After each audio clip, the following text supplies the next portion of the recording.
Hello folks, welcome back to the program. We're here on the C Morning Show only on C Today. The Indonesian General Election Commission has officially named Prabowo-Subianto and Gibran Rakabuming Raka as the country's new president and vice president for the 2024 to 2029 term. The Commission's chairman had named the candidates listed under ballot number 2 as the country's elected presidential and vice presidential pair through an open plenary session on Tuesday afternoon. The commission also invited other candidates in contention, namely Anies Baswedan and Muhaimin Iskandar, as well as Ganjar Pranowo and Mahfud MD pairs to witness the announcement. Other attendees included several political party leaders that support Prabowo and Gibran. A number of high-ranking government officials as well as members of the Indonesia Onward Cabinet were also on hand. Saya ingin menyampaikan bahwa pertandingan selesai, pertandingan yang sangat penting, kontestasi yang sangat penting, karena ini yang diminta rakyat. Rakyat membutuhkan pilihan. Tetapi setelah ini, rakyat menuntut bahwa semua unsur pimpinan harus bekerja sama, harus kolaborasi untuk membawa kebaikan, untuk membawa kesejahteraan, untuk membawa kemakmuran, untuk menghilangkan kemiskinan, untuk menghilangkan kelaparan, untuk menghilangkan korupsi di bangsa Indonesia. Ini tuntutan rakyat. Kita harus bersatu. Kita harus rukun. Apakah bersatu itu berada di dalam pemerintahan atau berada di luar pemerintahan? Sama-sama kita berjuang untuk rakyat kita. Sama-sama kita berjuang untuk dengan secepat-cepatnya kita membawa kebaikan, peningkatan untuk rakyat kita. Prabowo-Subianto and Gibran Rakabuming Raka have been officially declared as Indonesian president and vice president by the general election, where in his winning speech, Prabowo had stated it was time for the nation to put aside differences and unite to face the challenges ahead. Although Prabowo and Gibran's inauguration will take place in October, various political elites have started to close in on the coalition lines. There was one also yesterday. Now, however, many are questioning what will happen next, especially in the political realm right here in Indonesia. To know more about this topic, we have Monash University Public Policy and Management Assistant Professor Sabina Puspita. Good morning, Sabina. Thank you so much for joining us this morning. Thank you for having me. So we've just seen highlights of the winning speech by our new president-elect, Prabowo-Subianto, and it says right there, it seems that, of course, he wants to unite all of the countrymen, and he is a countryman of Indonesia. He has been putting his honor and pride on his sleeve. Now, what is your 2 cents and what is your opinion on his winning speech that we've just heard? Yeah, interesting times. I think it's a strategic attempt, obviously, to garner public trust, public support, elites' trust on him, on his new government. But I think what's more interesting that it's going to have different impacts to different parts of the public audience, right? I mean, at least for 3 groups. The first group is for people who supported, sympathized, or maybe voted for Prabowo-Gibran. They will be further convinced that they are the well-deserving statesmen, leaders of Indonesia, yeah? And then for those who are swinging, who are maybe kind of leaning away from Anies Imin and Ganjar Mahfud, the impact will probably mostly be the same. They'll be a little bit convinced, so maybe he's actually a moderate leader. And then for the third group, for those who completely rejected Prabowo-Gibran's win, I think they'll be further radicalized by the thought that that is totally nonsense, that it's, they've become skeptical of whatever strategic motives that Prabowo has. They're still sticking to their ground roots of their thoughts and minds. Right, really depends on the sentiments, the public sentiments created by what happened yesterday in KPU, I Right, think, in my right. opinion. Yeah. And we've been seeing these waves of political leaders urging the public to be solid, to stay together. Yeah. And how significant is the role of these leaders in Right. bridging differences and also fostering national reconciliation? Right, right. Well, just to get back a bit is that what the message that Prabowo gave was not unique, like most president-elects done it, Yeah. right? Donald Trump in 2016, Biden in 2021 or 2022.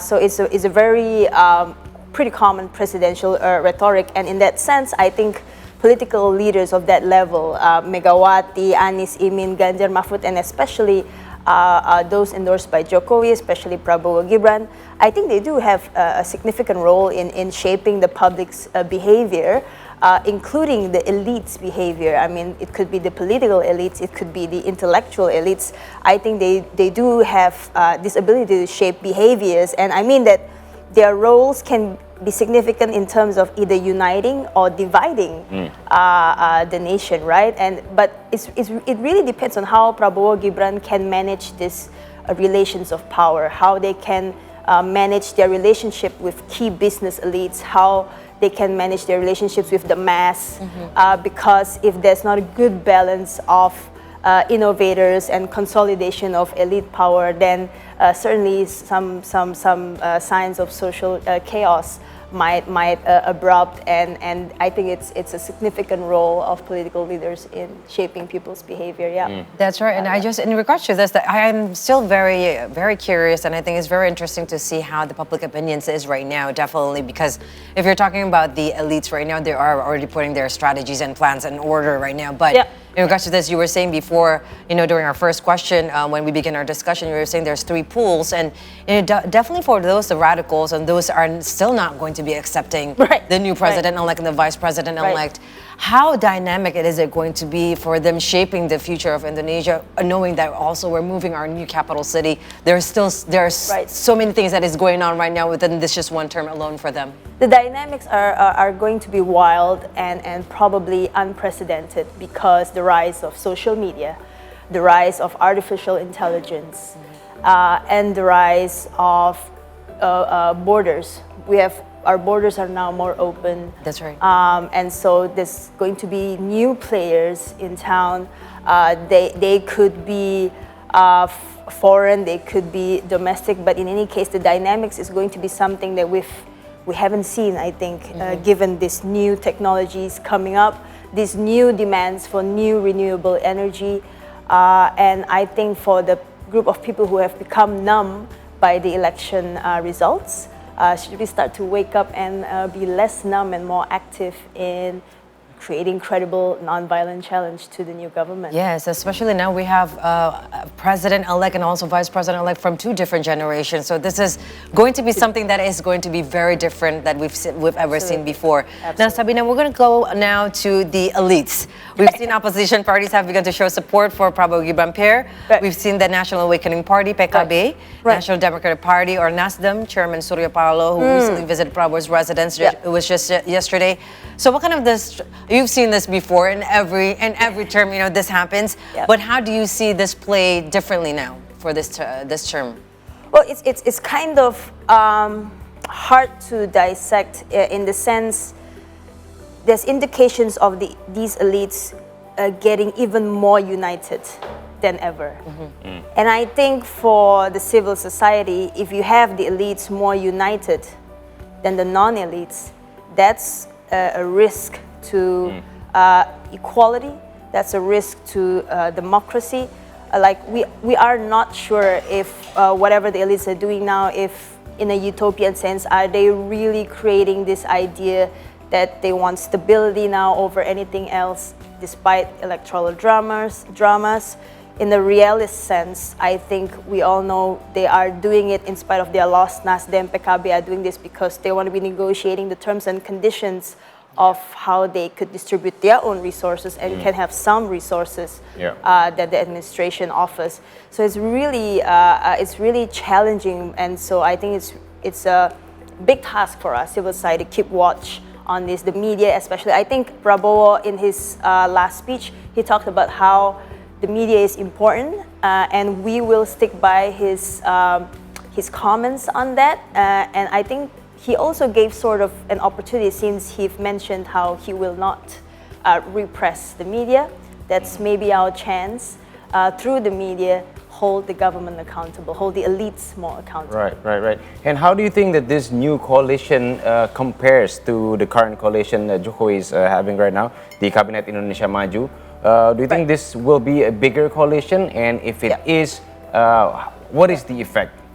Yeah, absolutely. I mean, the possibility of this being a grand coalition is absolutely high. I mean, you've seen how the number of resources allocated for Prabowo-Gibran's victory is just massive. And then the winners of the 60% parliamentary seats, over 60%, are part of the coalition, right? And then leaving only now, which we don't know yet, if whether PDIP and PKS are maintaining their opposition positions. And then don't forget that we have reasons for these mega projects, such as the new capital city. We have the free meals project, increase of medical doctors, transformation of the Jakarta status from capital to non-capital, things like that. There will be all the more reason for the new government to expand his administration, expand the bureaucracies, which might be a blowback for taxpayers.